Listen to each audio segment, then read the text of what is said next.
మనము ఇంకా తెలంగాణ వచ్చి 10 సంవత్సరాలు అవుతుంది సార్. ఇంకా జై తెలంగాణ ఇంకేం సార్? సార్ నీకు తెలంగాణ వచ్చేదాకా కొన్ని ఊర్లలో కరెంటు లేదు, తాగుతందుకు నీళ్లు లేవు, పంట వండే దిశనే లేదు, పండితే కొనుటోడే లేడు. ఒక గురుకుల పాఠశాలలు 10 15 ఉండే, 20 100 ఉండే. కేసీఆర్ వచ్చినాకనే, తెలంగాణ వచ్చినాకనే ఒక 1000 గురుకుల పాఠశాలలు పెట్టాడు. 5-6 లక్షల మందిని రూపాయి లేకుండా KG to PG తయారు చేసాడు ఇంగ్లీష్ మీడియం తోటి.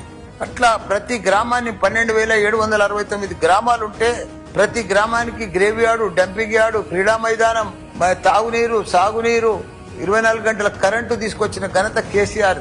నువ్వు జై కేసీఆర్ జై కేసీఆర్ అంటే మజాక్ అనుకుంటున్నావా? దర్సేపు ఆగు, ఇంకా ఆగు. మన దగ్గర కేటీఆర్ రాకమందుకు 3 లక్షల మంది ఉద్యోగులు ఉండ్రి IT. ఇవాళ వాళ్ళు ఉన్నప్పుడు 9 లక్షల మంది ఉద్యోగాలకు తీసుకుపోయారు. కేటీఆర్ ఓన్లీ ఇండియాలో బెస్ట్ IT మినిస్టర్ ఆయన్నే. ఎందుకంటే ప్రపంచంలో దౌస్ పోయి ప్రపంచమంతా తిరిగిండ్రు. తిరిగి నీకు పెద్ద పెద్ద కంపెనీలు హెడ్ ఆఫీసులు మన హైదరాబాద్ తీసుకొచ్చిండు ఆయన.